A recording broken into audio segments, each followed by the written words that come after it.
this document that is going to be about the Joint Intersectoral Analysis Framework 1.1. So it's going to be shelter cluster specific guidance based off of the current discussions that are happening in intercluster.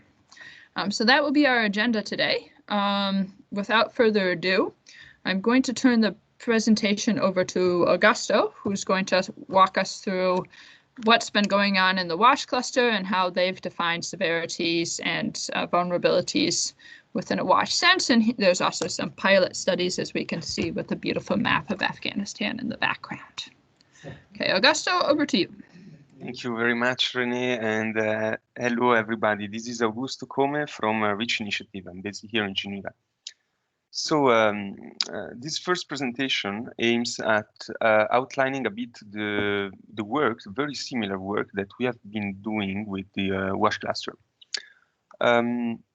This system that has been designed, it's called the WASH severity classification, and I will give you a very brief overview of what we have done, and also on the implementation plan that we have for the next few years. And then I will stop for question and answers.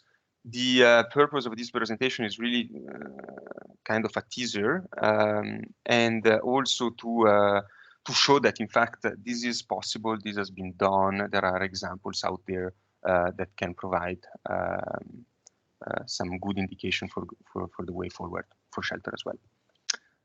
The overview of the WASH severity classification. The starting point is that despite the very good progress that has been done in terms of assessment by the WASH sector, and despite the fact that more and more data is available, the fact that there is no standardized system to summarize complex data into easy findings that can be really used to feed decision making is becoming more and more of a bottleneck.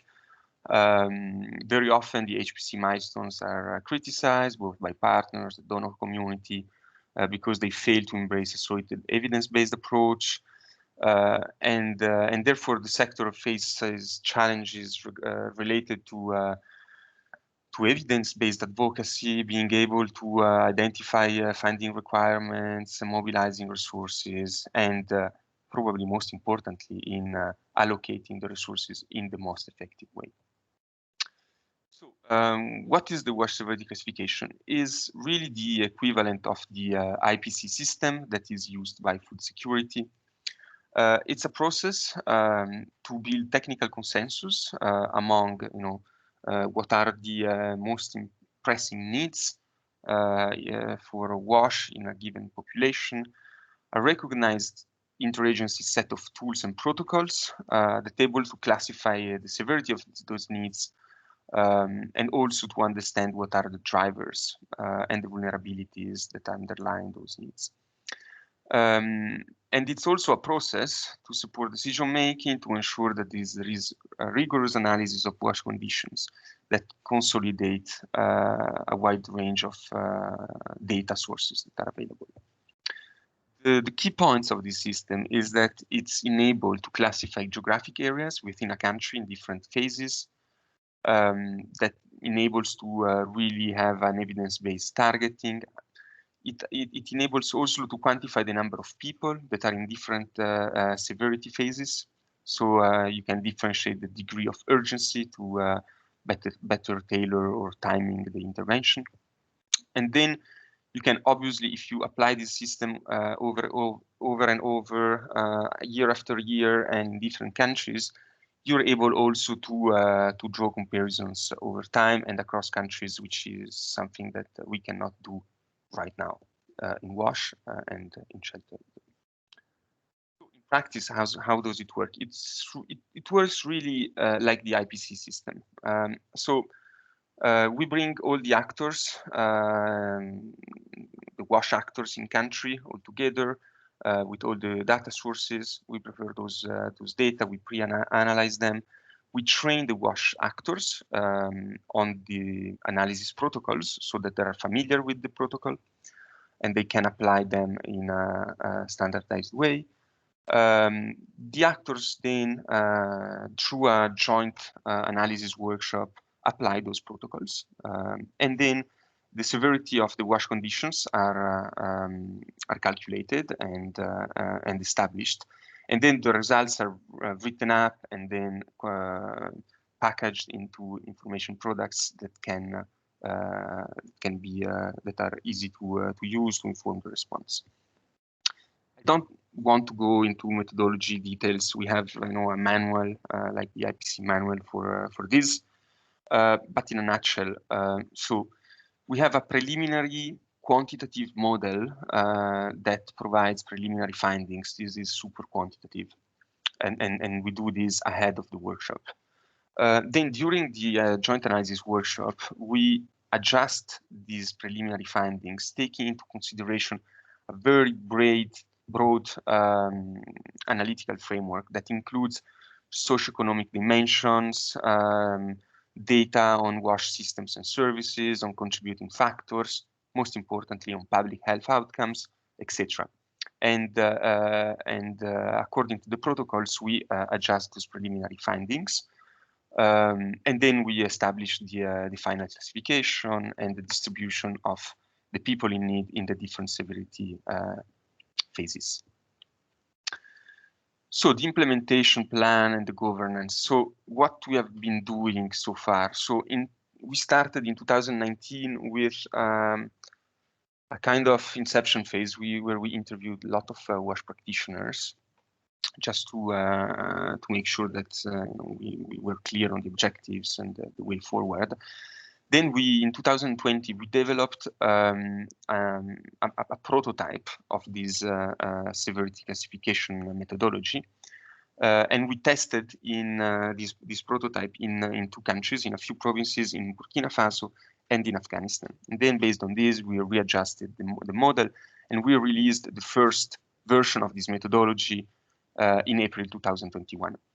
Now, what we are doing right now is that we are applying this methodology in around 20 countries, and based on this and on academic review of the methodology, we will produce a new version of these analysis protocols by 2022, and then we'll roll it out, and then we'll do a full evaluation of this.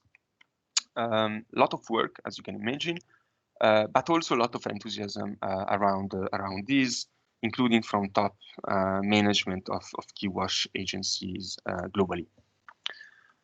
On this map, you can see the country of that we'll target this year. A lot of countries, and we have tried also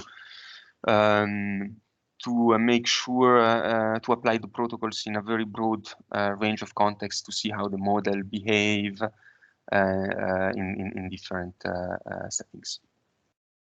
We are not doing this alone. We have a governance system that, by the way, is currently under reform.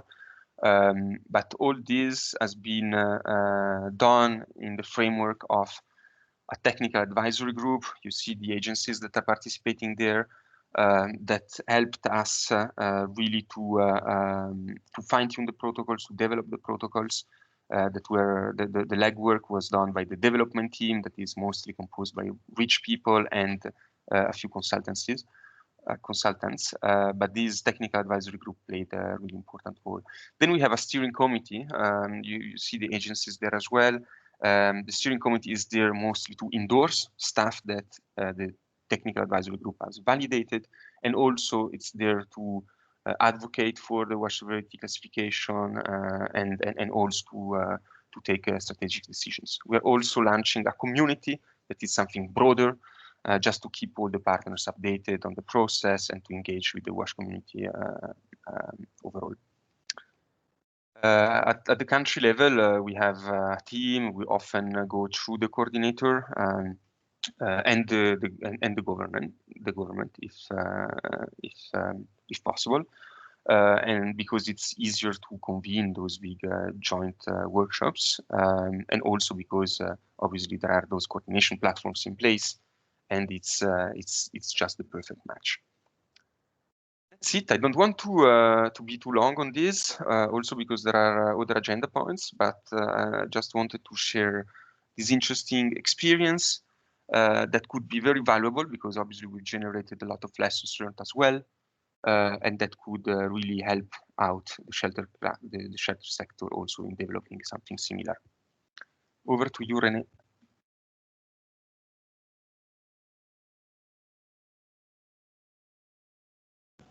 Do we have any questions for Augusto on the presentation about the WASH cluster and the methodology? I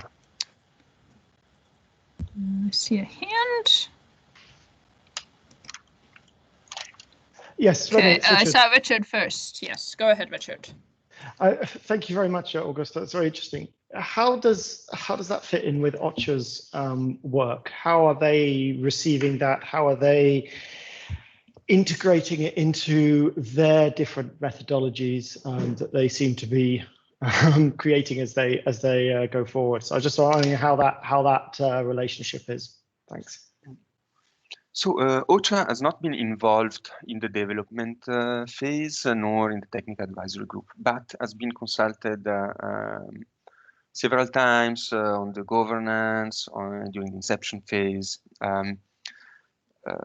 Basically, the key point here, in my view, is the fact that sectorial and intersectoral analysis feed each other, and you cannot have strong intersectoral analysis if you don't have strong sectoral analysis, and on the contrary, you cannot have strong sectoral analysis if there is no intersectoral analysis, right?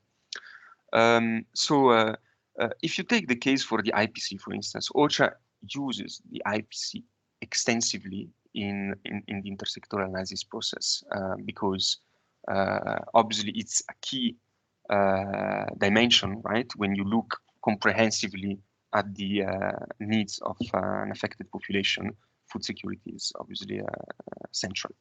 Now, how do we integrate this into the JIAF, into more intersectoral models? There are two main ways, right? So on the one hand, you can just use some bits of the sectoral findings to explain what is the shelter situation in a broader analysis of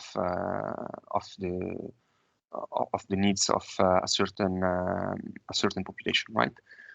The other way is also to use key indicators from the IPC or from the WASH severity classification into the JIAF, right? So we see this dual model.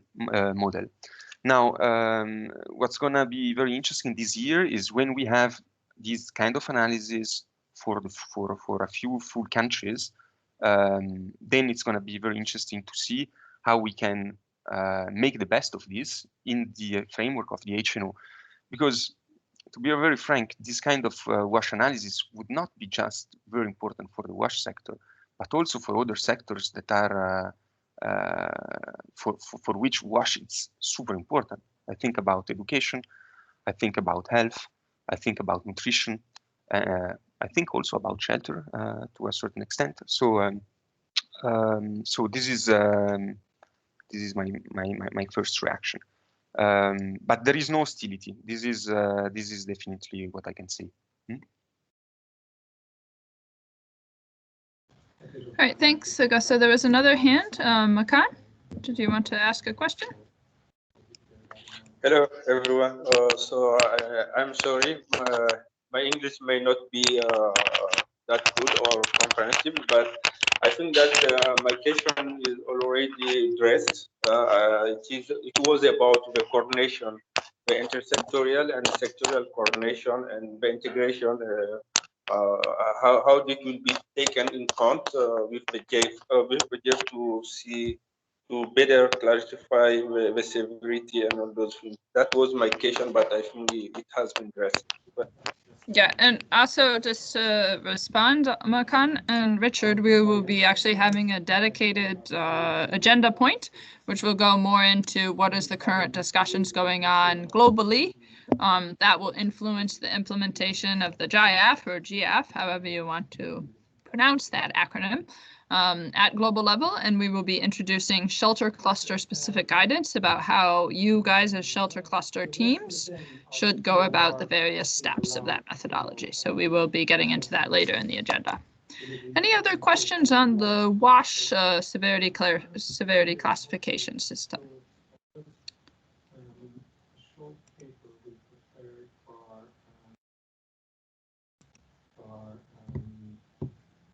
Okay, great. So I guess you were quite clear, Augusto, and I'm sure we'll have a chance to introduce that later.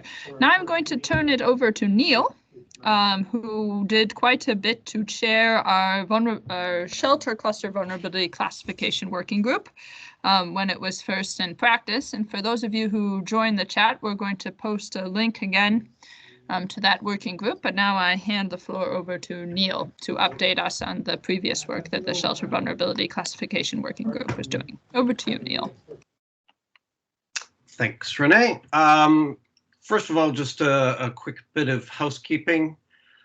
Since we are re-stimulating this working group, we've made a few changes to some of the functionalities on the website, and how we will sort of manage this working group going forward. I would encourage people who are interested in staying in touch with this working group that they go to the link on that was posted for this working group, and if possible to click on this follow this working group link, and that will I guess you'll be encouraged to create an account on the website, and then you would be able to receive notifications through email on what's been added and conversations and events that are being planned. So that's step one, I guess, is to move towards that as a management. Let's see, now I'm trying to, where did I go here?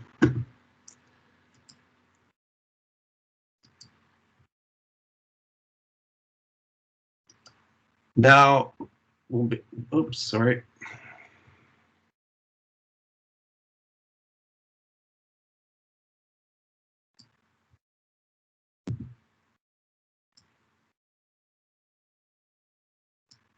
Just to discuss a little bit about the history of this working group. Why do I keep screwing this up? So, can you see this screen? Oh, did that not work? We can't. Do you need me to share something, Neil? No, I'm just, I just keep messing up linking to it. There we go. Do you see this screen? We do now, thank you. Okay, great. Okay, so this working group was spun up a couple of years ago, basically as a reaction to the presentation of the IPC from the Food Security Cluster a number of years ago.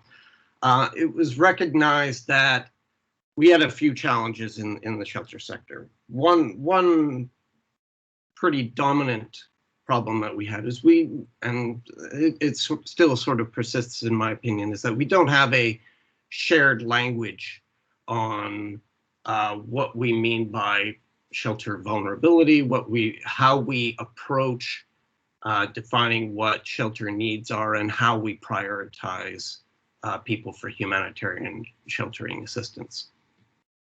So this working group was spun up to try and address some of those issues, try and construct a framework for which we can use to go forward to identify what are the commonalities amongst humanitarian responses of what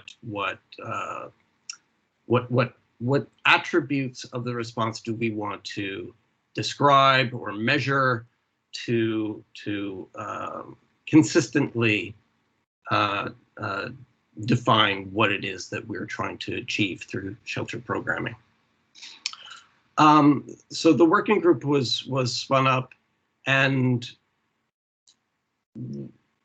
I guess the main task of it was to create a mapping of what it is, what those vulnerabilities are, and how can we construct it into a framework. Now, I guess the results of that are in this Google document. It's a spreadsheet which contains the, it's constructed through themes and what we call themes, around preparedness, physical vulnerability, and impacts to people and settlements and housing, and then disaggregated amongst a number of different, factors, factor types, factors, and subfactors.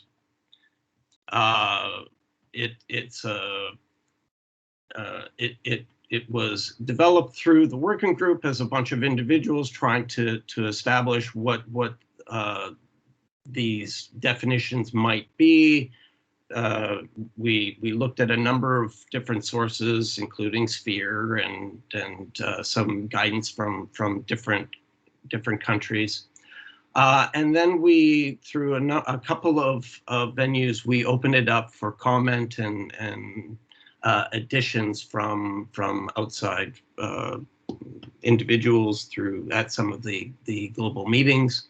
And basically this is where we're at right now, is we've got basically a long list of people's ideas of what it means to be vulnerable, or attributes that we can start to measure.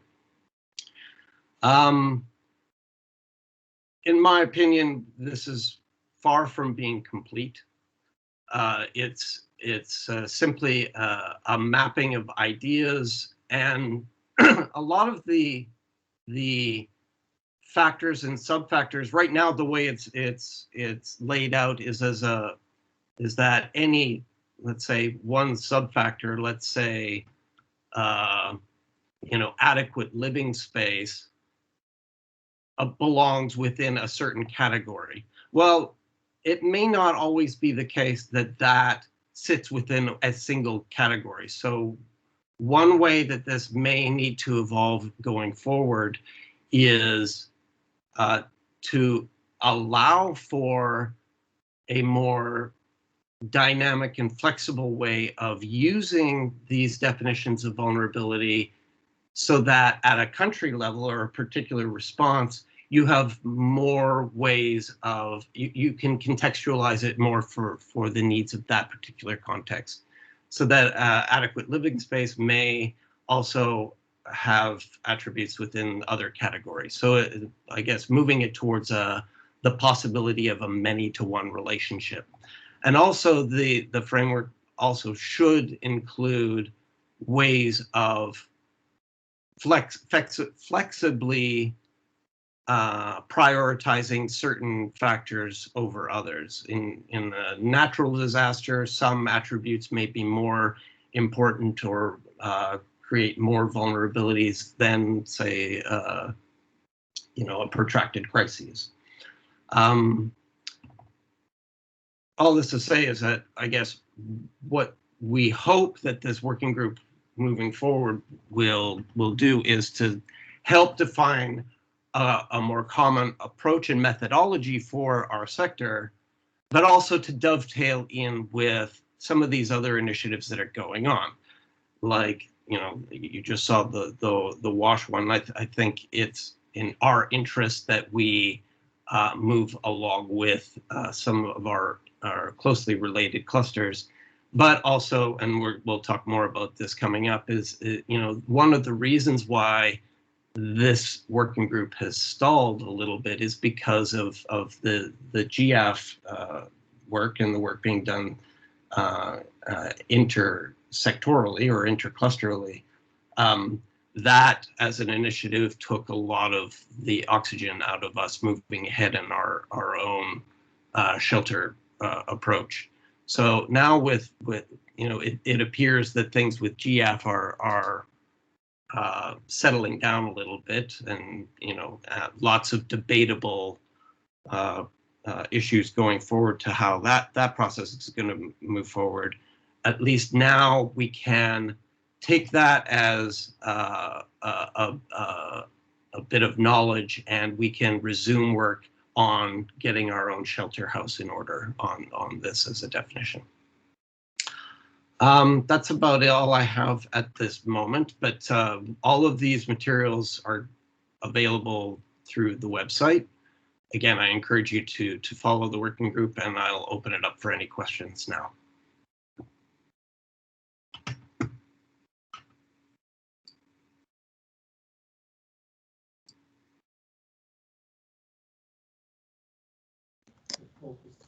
Anybody have any questions?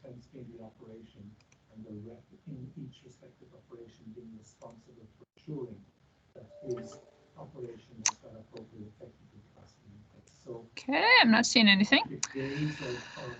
So yes, please do take a look at that. Those materials that are on the Vulnerability Classification Working Group, they can be used as a resource for planning assessments and for this indicator bank that we're going to introduce later on when we talk about the JIAF implications. So now for our next agenda point, I'm going to turn over the floor to Camila, who's going to introduce the activities that REACH is proposing for the next stages of this working group. And also, if you or partners in your country would like to be involved with the working group, it would be good to either consider that and then reach out to us after the meeting, or to hear about your willingness or your partner's willingness to participate in this work going forward, because we won't be able to move it without the active participation of the broader shelter stakeholder community. So Camila, over to you. Hello, everyone. Thanks, Renee. Okay, so I will share my screen.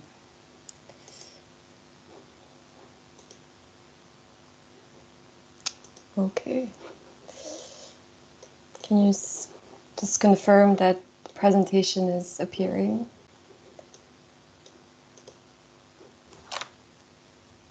Okay, I guess so. Okay, so yes, so following on what Neil has presented, I'm going to briefly introduce what we've proposed as a way forward, building on the work that has already been conducted by this working group and leveraging the experience that REACH is gaining with the development of the WSC. So I'll briefly go over again a little bit the background of the project, even though this has been covered already. And just give you an overview of the key components of this new system project that we're proposing, which we are proposing to call to align with the IPC and the WSC. We're proposing to call it the Shelter Severity Classification System as well. So again, the background, not to go too much into detail, but this follows this recognized need to have a standardized system to analyze and summarize complex realities into findings that are accessible for evidence-based decision-making. So we want to adapt to the IPC concept, the shelter sector, build on the work that has been already conducted, and leverage the experience that is being acquired through the WSC. So concretely, what would be the objectives of this SSC system? So overall objective hasn't changed from what has been done before. The overall objective is to be able to improve the shelter response by developing some tools and procedures that are agreed upon to classify and communicate the nature of severity of needs and vulnerabilities. So this means being able to support decision makers with a rigorous analysis of shelter needs and conditions, inform funding decisions both in crisis, but also at a global level, and in turn support advocacy efforts to redirect funds to areas that may be underfunded, but that we find have high levels of vulnerability and severity. Then in the long term, the idea would be to use this system to be able to provide data for early warning systems to anticipate in which areas there might be a lack of capacity to recover quickly from sudden onset disaster. And then finally, make sure that wherever relevant, this system fits into the humanitarian development nexus. what we're not trying to do is to develop a tool that will provide recommendations for programming. So we'll really focus on how many and where, and not so much on how the information will be used to develop programming. This is done by implementers in country. It's also not a data collection tool, as the goal is to use what already exists in terms of data and methodologies and bring them together in a coherent way to conduct a joint analysis. So we won't be developing an extra tool for data collection. Here just provides an overview, a few questions that this tool will, this system will allow to answer. So things like how severe is the situation, where is the response most required, who are the most affected, and so on and so forth.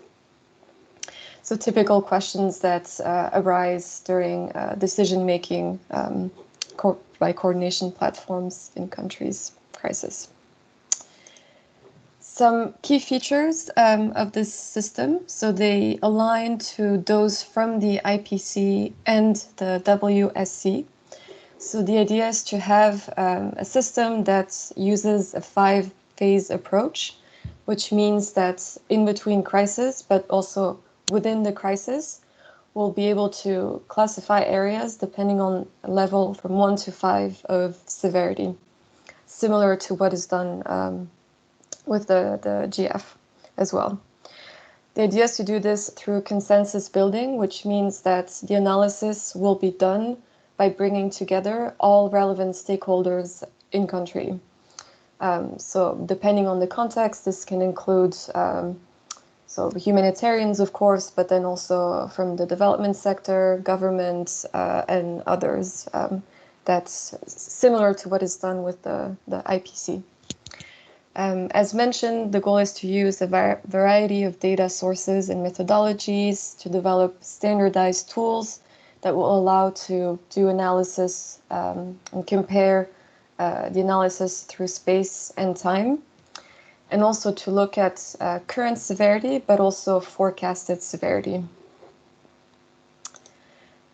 In terms of what will be part of this system, so we've identified 4 main ones. So there is the analytical framework, of which a draft has already been developed by the working group previously. Then there is the list of indicators and thresholds, which is what Neil showed before, which has, so a draft already exists for this. Then we'll have a calculation model, which outlines how the data is brought together to be able to conduct the analysis and calculates some household level indexes. And then finally, protocols that outline step by step how the analysis is conducted.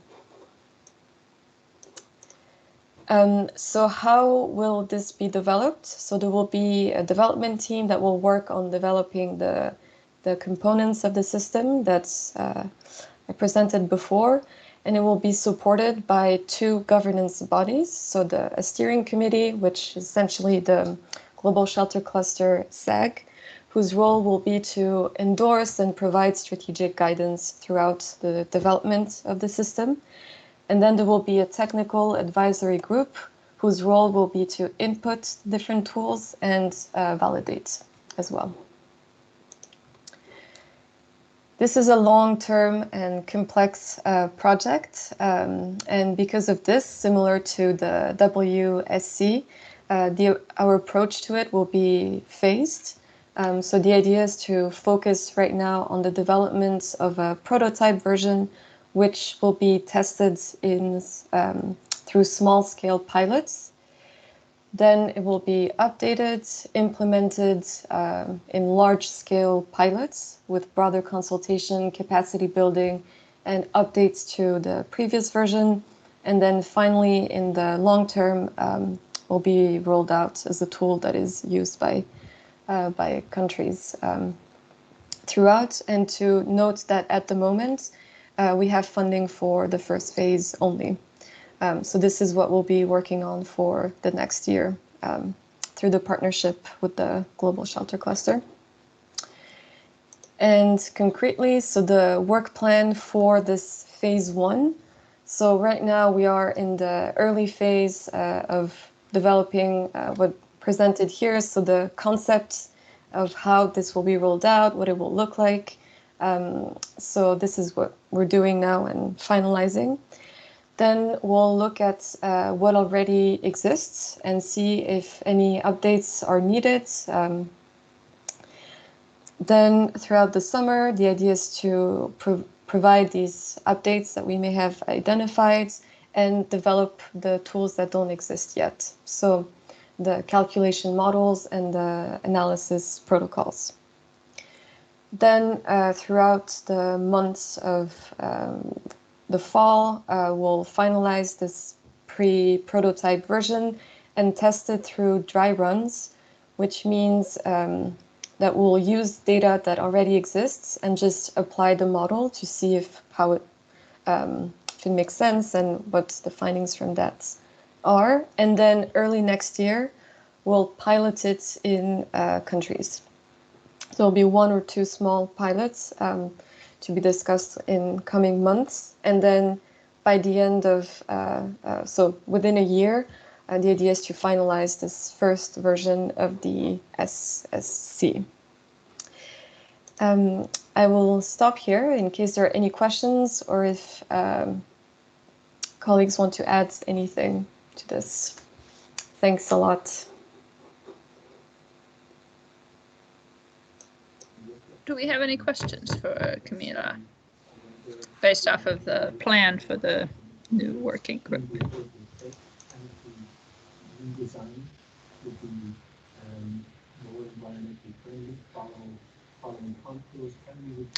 Padmore, yes, please go ahead.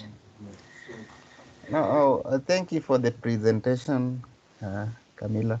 I was just wondering if you have already focused when the final rollout will take place, because I've seen the phase 1 will end in end of next year. So when do you think that final rollout will, which year would that happen?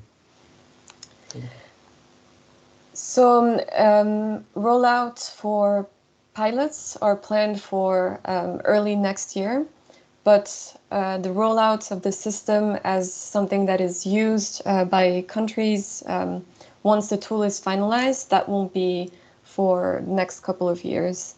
As a comparison, for example, the IPC took 10 years to build approximately. The WSC is also a process that is taking a few years. So difficult for me to say now when exactly we'd be able to roll it out, but a couple of years at least. But in terms of testing the first version of the tool that we will start working on this year, we plan it for early 2022. Over. Thank you, thank you. Any other questions or comments?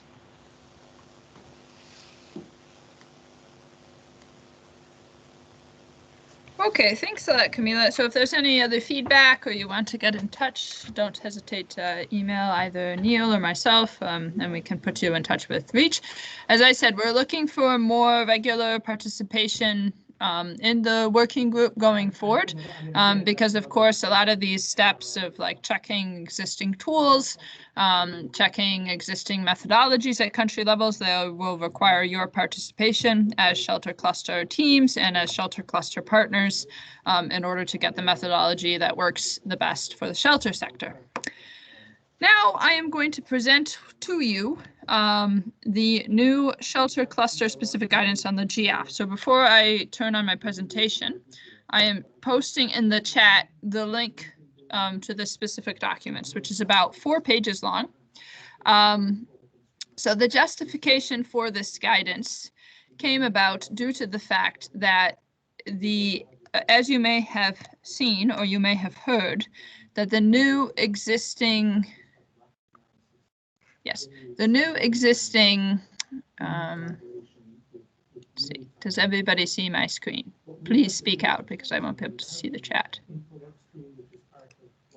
Yes. Okay. Okay. Thank you. So the new guidance for the Joint Intersector Analysis Framework, which, as I heard from some comments already, and as I've been in touch with a number of you, I understand that this is already being discussed at country level with OCHA and with other clusters.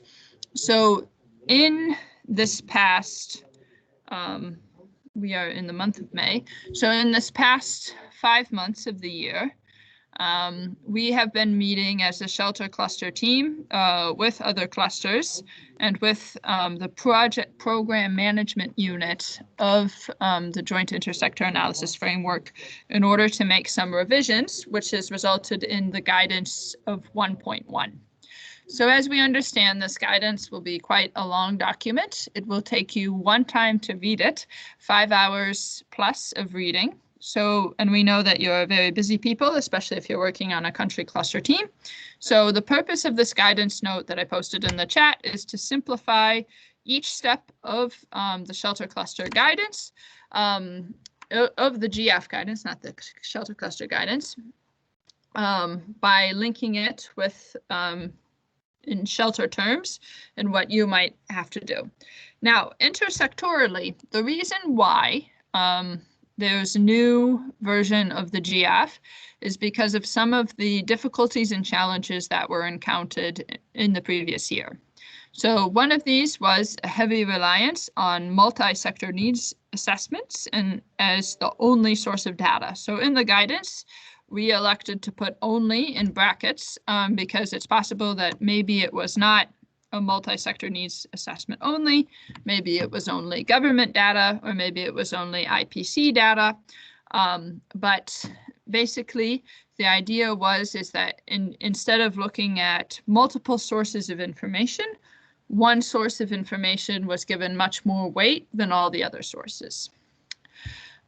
Another major flaw of last year's implementation was the fact that instead of looking at experts as and in the expert analysis of quantitative data, there was basically just running a quantitative formula to get you the result of the people in need. Well, this also resulted in some data maybe not matching up with the reality of the situation on the ground.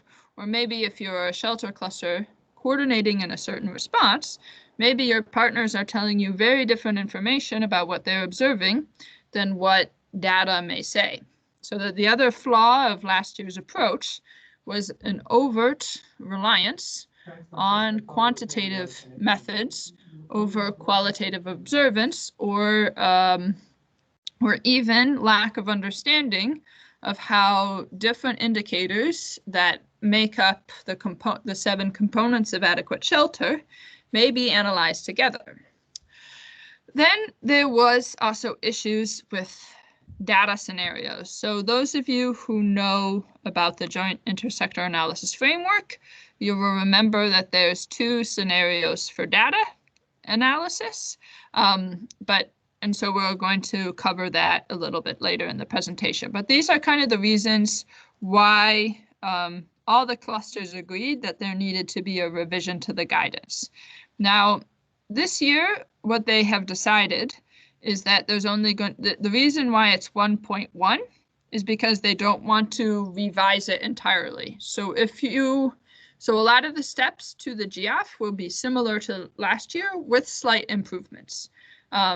Yet at the same time, it will be important for you as a cluster team to ensure, both even as a coordinator, to understand these different steps so that you can do a better job of supporting analysis, and to understand, what is the methodology, so that when you communicate with donors or you communicate with other stakeholders to the cluster, that you're able to properly explain why people in need may be this figure, or how these indicators are analyzed together.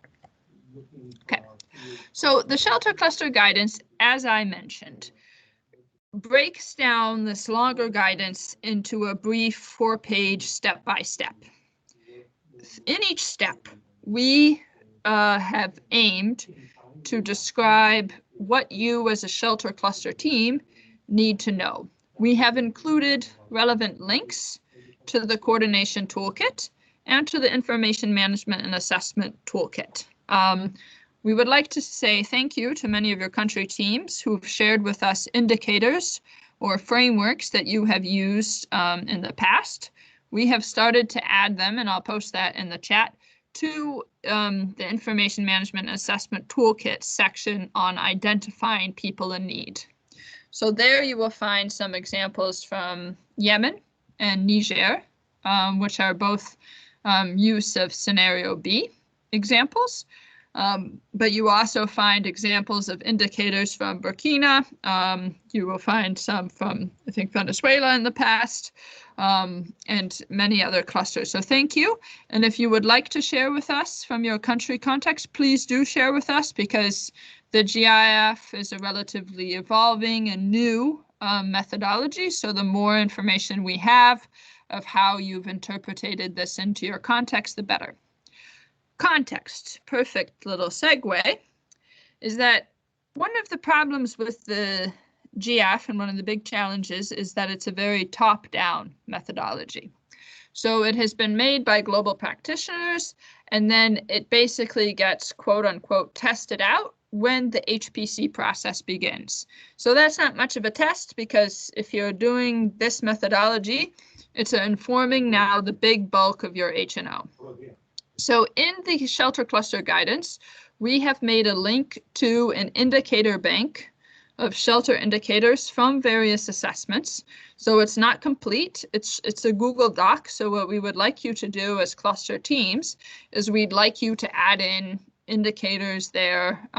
You might look at also what Neil shared as different indicators of how to measure vulnerability as part of that, because as a cluster team, you will need to be able to define to your context what is the most vulnerable indicator. And we know that each of your responses are very different. I mean, some of you have cold climate responses, others of you have hot climate responses, others of you use maybe TUCL shelters, some of you work in urban areas. So of course the indicators have to be a little bit contextualized. So this year we want to give you the ability to do that and to make the argumentation when you're in an intercluster meeting, when you're liaising with other sectors who might have indicators that are relevant for shelter. We want to put you in the driver's seat within the parameters of the existing JIAF guidance. Okay. I'm not going to walk through, because you have that well covered in the guidance. It's not my plan to walk through each step-by-step scenario today. That's what the 4-pager is for. After this meeting, myself, I will be available. Neil will be available. All the Global Shelter Cluster team is available to meet with you and to walk through each of those things. So we're happy to do that separately. Just wanted to point out some fault lines that you might encounter at an intercluster meeting, or that you might have to explain to a representative who sits on a humanitarian country team. So as the JIAF, it's a framework for analysis. So it's relatively new and has different fault lines. So there's 2 scenarios for analyzing data. So the scenario A, as I described, it's very heavily reliant. Many countries are using the multi-sector needs assessment. A lot of you have challenges with that because maybe you're limited to only 3 indicators. So that can't necessarily define the entirety of your shelter cluster context. In some countries, maybe it's using government statistics, maybe it's using IPC, but IPC, maybe it doesn't have any really shelter relevant indicators, but you might be locked into using that. So one of the challenges with this process is that it's overtly quantitative.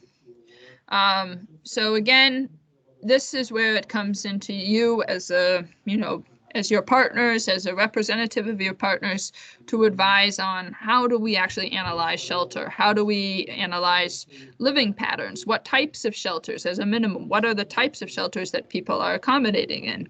And that's kind of where you can influence the debate. There is also this role this year of critical indicators. Now, this is where I found it interesting as a person maybe who works with shelter every single day, that perhaps in my own sector, I'm a little biased. So critical indicators are considered to be those that are life-threatening. So when I propose shelter and saying like, yes, people can die without shelter, I was told only in cold climates is that a possible concern. By food security cluster and other clusters, they did not seem to be agreed. Can we please mute? Sorry, somebody can help me mute as well. Thank you. Then we have scenario B. I think scenario B is more common to what we are familiar with as a shelter sector, because it relies on multiple sources of data. The key to both of these scenarios is that the JIAF posits that it's impossible to compare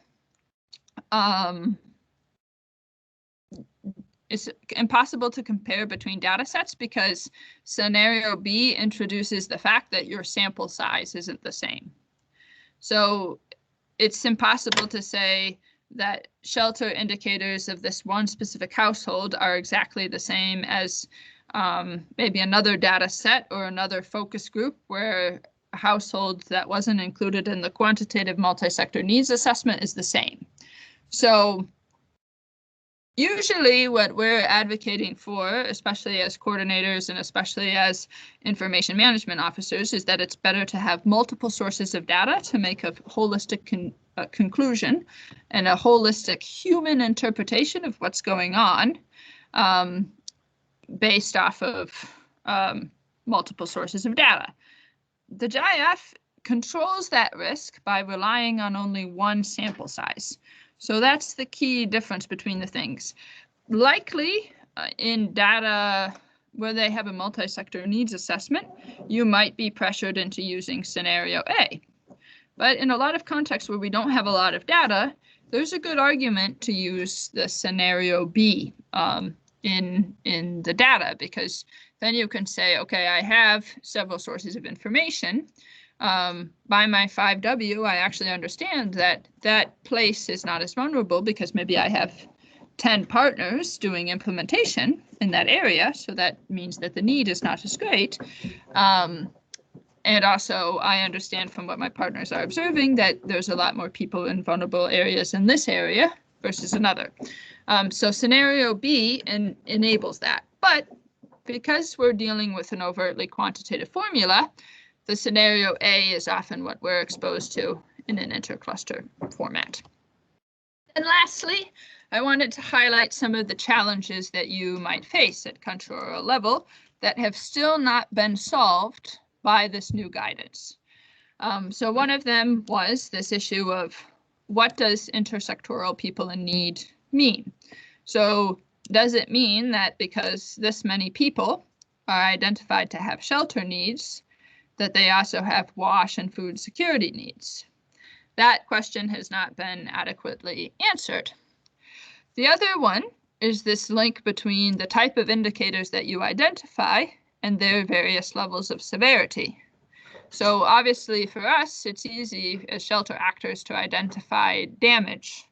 So many houses are damaged, but only so many houses are lightly damaged, and only maybe 1% or less than 1% are completely destroyed. So there's variations between those. But what does that mean in terms of the people? How severe are their needs in terms of shelter? Maybe it's a vulnerable person that has a roof over their head, but they're living in an overcrowded condition. This issue of critical indicators, as I mentioned, you might come into many different debates with your counterparts where it may come down to individual sectoral opinion of which indicators are critical. So maybe food security will be considered critical, but maybe not health or shelter. So you really have to make the argument.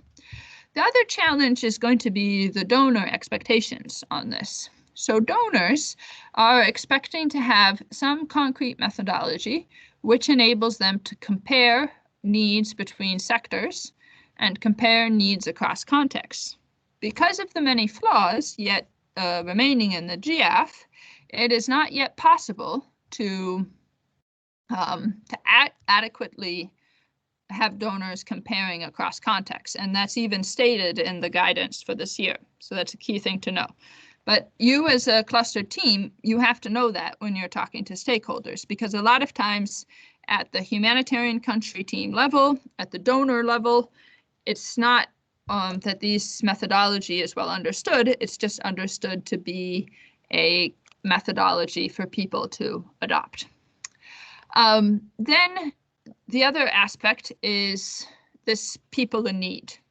One thing that has not been adequately addressed in the guidance is how do you identify people who are in need at the time that you carry out maybe your multi-sector needs assessment, and that needs that might arise throughout the course of your planning process. And then lastly, a new debate that has been measured. So I think we as a cluster, when we've been participating in these meetings, we are looking so heavily at this, what is the people in need, as part of a larger HPC process. And I think you guys, if you're from a cluster team, you will be heavily influenced by that. But more and more, when we attend these meetings as a global shelter cluster team, they're actually describing expert judgment according to indigenous populations and localization. So while clusters were speaking about operationally, saying that a shelter expert might know how to define habitability, affordability, and all those technical details, and the shelter expert might be able to define what is one shelter type and the BOQ in a shelter type versus a BOQ of another shelter type and how long that shelter should last. The JIAF is now going in this direction where the expert judgment is the indigenous population. So more and more we hear OCHA using that language to kind of override the fact that all in all, the JIAF should be a methodology to move past the politics of sectors or agencies arguing that this people are in need.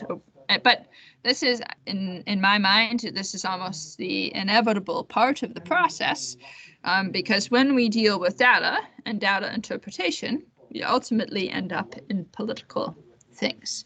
So that is the JIAF guidance in a nutshell. But please do make good use of the guidance.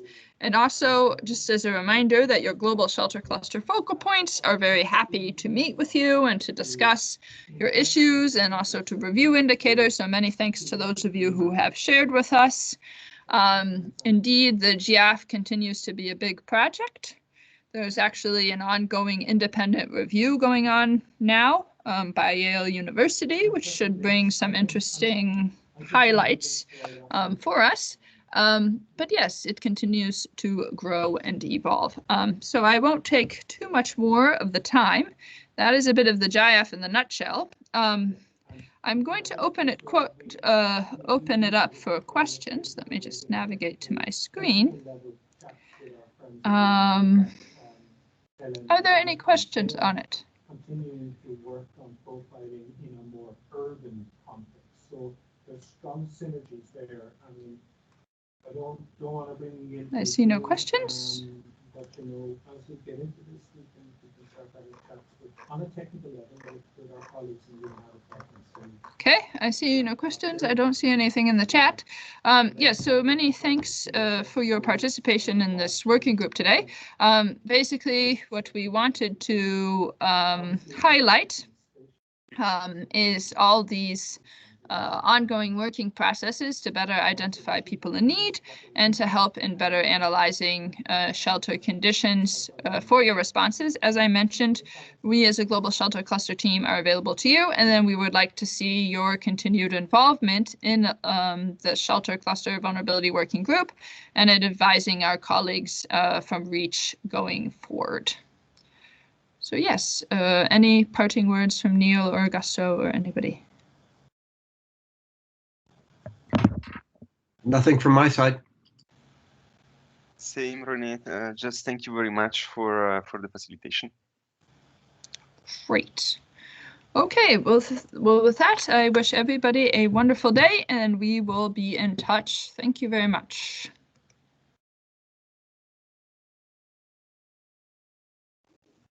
Ciao.